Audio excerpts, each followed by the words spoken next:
Recap at the Round Table 2026.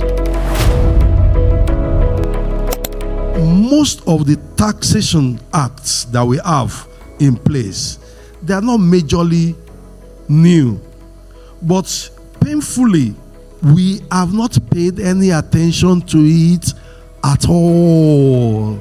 Do you know that it is no news that when you evade taxation, you can go to jail?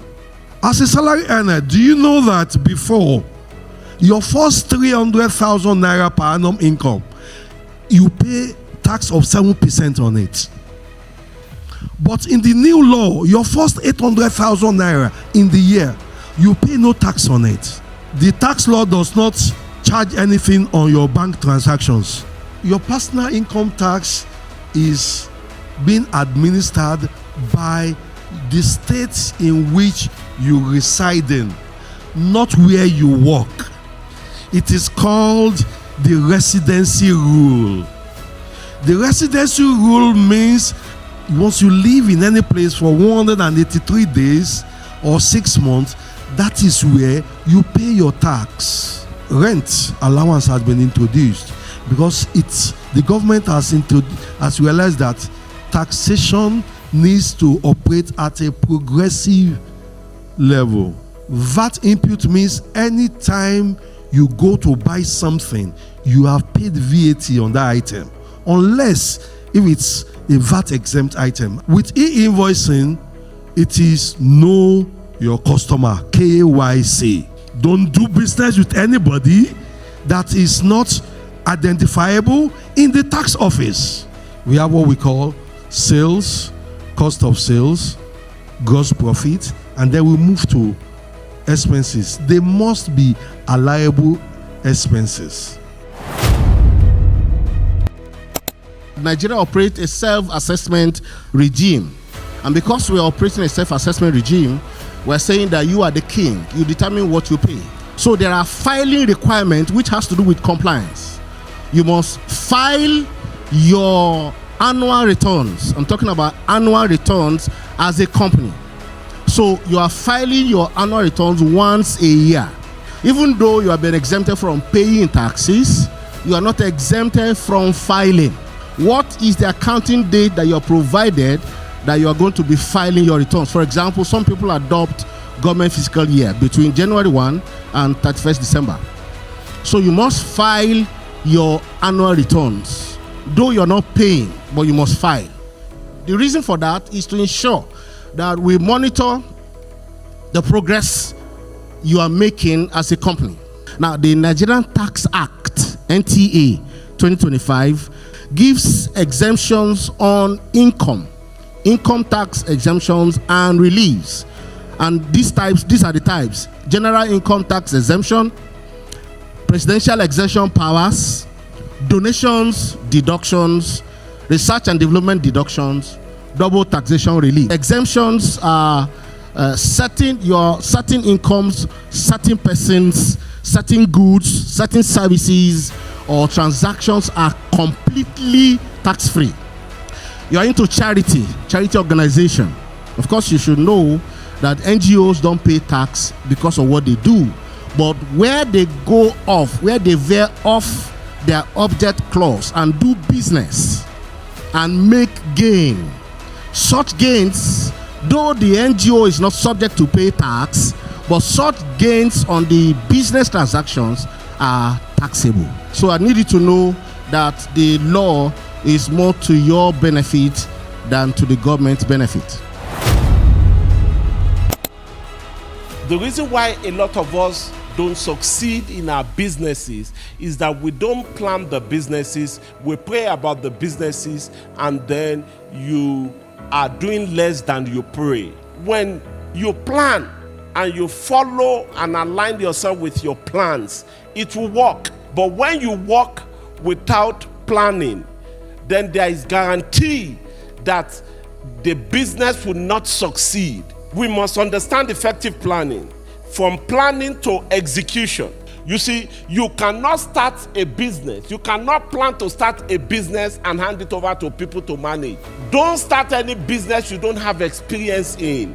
Whatever business you are going to start, make sure you have basic knowledge about that business and keep learning. The details of your business will always be given to you by man, and the vision will be given to you by God. You must also understand that God is interested in, you see, a lot of us get frustrated. You see, yeah, God has given me the vision, I'm not able to do it, because you will not be able to do it because you have not aligned yourself with the man and the authority that will help you. There's no business you want to do that you cannot do if you have a proper planning strategies. Planning is also the organizational process of defining goals, strategies, and action to achieve specific outcomes.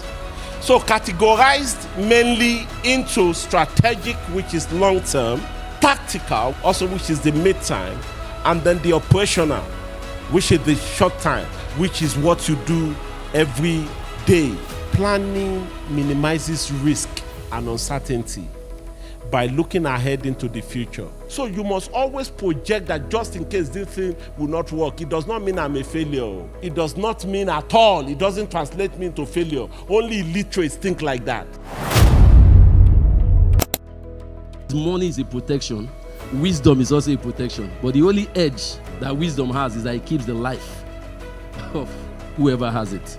A lot of us have money without wisdom. And a lot of us don't have money and we don't have wisdom. That's worse. We want to ensure we are working for money and not allowing that money work for us.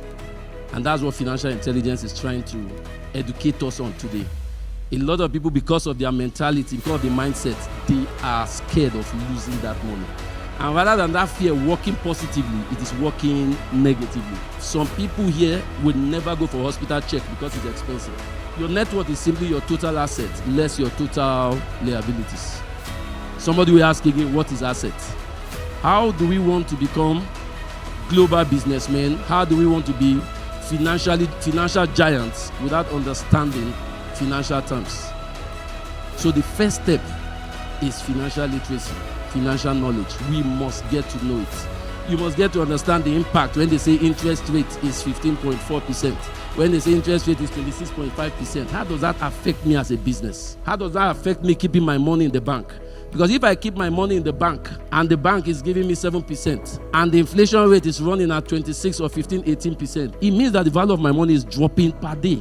If you don't have a budget, it means you have no plan. And because you have no plan, you are going nowhere. There's nothing to measure you. It's a difficult thing for anybody. Times have shown us that it is not the person who earns the highest income that ends up wealthy. Most of us are living in houses that are not insured. Most of us are in business centers that are not insured. So when there's a fire, the church has to gather and be praying or something like that. What do I need to save and what do I need to spend? The essence of this is for us to know, the percentage of the resources that we are supposed to spend and the percentage that we are supposed to save. Why we advise that investment is very good, also you must have an emergency fund. And this emergency fund should be able to sustain you for at least 6 months when you are out of job. Money is a tool and not a master. And if you don't tell your money where to go, you will wonder where your money went.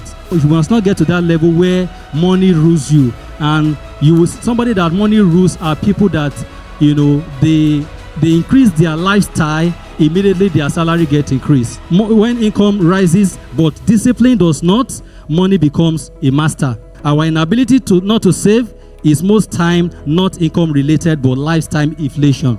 It's very important for us to save consistently. If you are consistent in saving, you will discover, by the time you look at the saving, you'll be amazed of what you have actually saved. We must be careful when it comes to issue of debt, especially when you are taking that debt to consume. Just, it's not, you are not investing it. You are taking debt to buy things that, to consume. There's a lot of app today that, just let's borrow you quickly, and you pay back.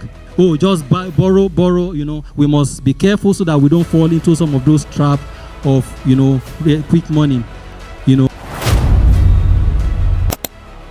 Insurance is a contract of indemnity and is a service that you buy when you don't need it, but you enjoy it when you don't expect. This is how it works. If as at the time you're buying insurance, you almost don't see the reason why you should buy insurance, because you are buying it against an unforeseen event. An unforeseen event that the likelihood of its occurrence exists, but the time of its occurrence you don't know. Life insurance and non-life insurance. In the life insurance, we have term assurance, endowment fund. Endowment policies are actually policies that you must not necessarily die before you enjoy it. It is somewhat like a savings plan, but that has an assurance cover on it. So if, for instance, you are saying you're targeting at owning 100 million in the next 5 years, we will help you to spread the premium payable in months, quarterly, or annually, so that if anything happens before the expiration of your targeted period, we are not looking at your balance. Okay, if it's a bank savings, the bank will only give you the balance and the interest. But the insurance one, that's why it's actually called, it has an assurance cover. It gives you that figure that you're actually looking at. Insurance, that's a pillar of financial planning and asset protection. Investment creates wealth, but insurance safeguards it. I needed to make a comment regarding the competitive rate. Well, it's a free market, and it's also an open market. You know, it's just like going to the market, you go, you bargain.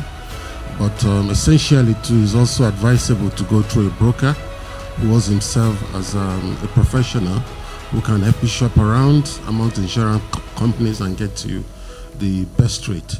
I also need to add that our regulator has stepped up their game. You know, the regulation these days is top notch, and I can tell you that 99% of the insurance company in Nigeria today will always pay your claims. You know, so just get a broker, shop around, they'll give you good rates.